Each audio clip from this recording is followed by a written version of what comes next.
मेघालय के चेरापूंजी में लापता इंदौर के कपल का 3 दिन से कोई सुराग नहीं। 24 मई से मोबाइल फोन भी बंद। घूमने के लिए किराए पर लिया था 2 पहिया वाहन। मध्य प्रदेश के जबलपुर में शराब दुकान के कर्मचारी पर जानलेवा हमला। अवैध शराब की बिक्री शिकायत करने पर बदमाशों ने युवक पर तलवार और बैट से हमला किया। कर्मचारी गंभीर रूप से घायल, अस्पताल में भर्ती। ओडिशा के बोलनगीर में पत्रकार पर हमला। आरोपियों ने पत्रकार का मोबाइल फोन और माइक्रोफोन छीना। हमले का वीडियो सोशल मीडिया पर वायरल। एक किशोर समेत 4 लोग गिरफ्तार। कर्नाटक में अमेरिकी राष्ट्रपति डोनाल्ड ट्रंप के नाम का इस्तेमाल कर एक नया साइबर घोटाला। धोखेबाजों ने ट्रंप होटल रेंटल नाम का एक ऐप बनाकर लोगों से उच्च रिटर्न का वादा करके निवेश मांगा। इस मामले की जांच में जुटी पुलिस। दिल्ली पुलिस की क्राइम ब्रांच ने एटीएम कार्ड स्वैपिंग गिरोह का पर्दाफाश किया। पुलिस ने गिरोह के 2 सदस्यों को गिरफ्तार किया। ये आरोपी एटीएम कार्ड बदलकर लोगों से ठगी करते थे।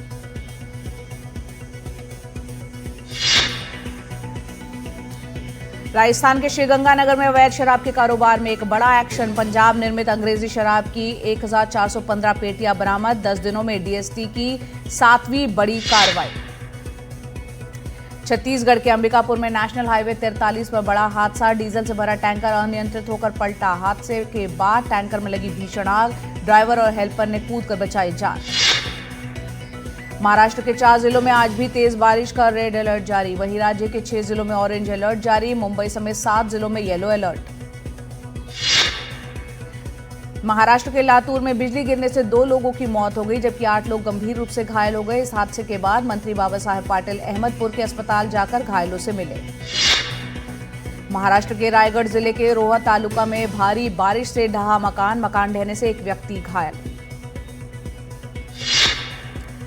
मुंबई के विक्रोली में बारिश के दौरान एक बड़ा हादसा हो गया। यहां के कन्नमवार नगर इलाके में एक पेड़ गिर गया, जिसमें एक युवक की मौत हो गई, जबकि 2 लोग घायल हो गए।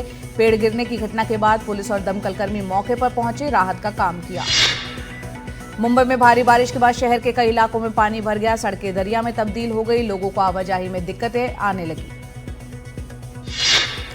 मीठी नदी की सफाई में कथित भ्रष्टाचार के मामले में बॉलीवुड अभिनेता डिनो मौर्य ने अग्रिम जमानत के लिए अर्जी दायर की। इस अर्जी पर आज सुनवाई होने की उम्मीद।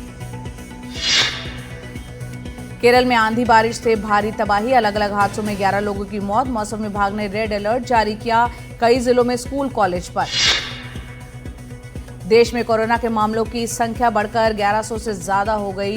केरल में सबसे ज्यादा 430 मामले सामने आए। महाराष्ट्र में 210, दिल्ली में 104, गुजरात में 83 केस मिले। दिल्ली और नोएडा में कोरोना के मामले बढ़ रहे हैं। नोएडा में अभी एक्टिव केस की संख्या 10 है। बढ़ते हुए मामले को लेकर स्वास्थ्य विभाग अलर्ट पर है। वहीं दिल्ली में कोरोना 104 मामले सामने आए हैं। बढ़ते हुए कोरोना मरीजों को देखते हुए यहां मुख्यमंत्री, उपराज्यपाल, नीति आयोग के सदस्य वीके पॉल की बैठक हुई। कोरोना के नए मामलों पर कानपुर आईआईटी के निदेशक प्रोफेसर मणिंद्र अग्रवाल बोले कि घबराने की जरूरत नहीं है, हमें सतर्क रहने की जरूरत है। आईआरसीटीसी की नई पेशकश। भारत गौरव डीलक्स ट्रेन से भूटान तक यात्रा का मौका। दिल्ली से शुरू होने वाली ये 14 दिवसीय यात्रा 28 जून से शुरू होगी। पारिवारिक टेंशन के बीच लालू परिवार में खुशी। दूसरी बार पिता बने तेजस्वी यादव। सोशल मीडिया पर शेयर की बेटे की तस्वीर। लिखा, आखिरकार इंतजार खत्म हुआ। हमारे नन्हे बेटे के आगमन की घोषणा करते हुए मैं धन्य और प्रसन्न हूं। वृंदावन के बांके बिहारी मंदिर के लिए बना ट्रस्ट। मंदिर का प्रबंधन और श्रद्धालुओं की सुविधाओं की जिम्मेदारी बांके बिहारी मंदिर न्यास संभालेगा। इस ट्रस्ट का कामकाज जिम्मेदारी सीईओ संभालेंगे।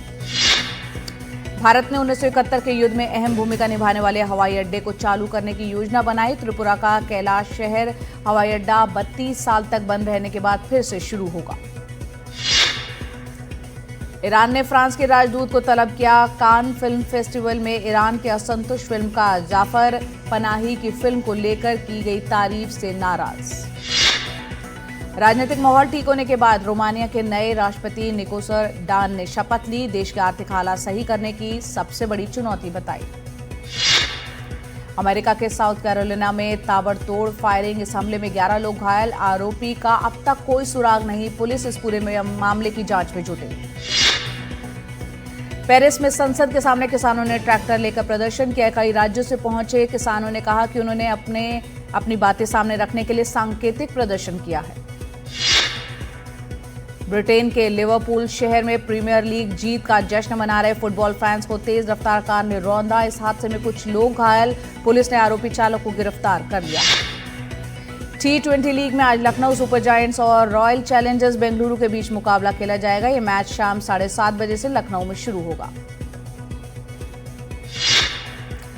दीपिका के फिल्म छोड़ने पर भड़के संदीप रेड्डी वांगा। दीपिका का नाम लिए बिना उन्होंने ट्वीट में लिखा कि तुमने बता दिया कि तुम असल में कैसी इंसान हो, इसके लिए शुक्रिया।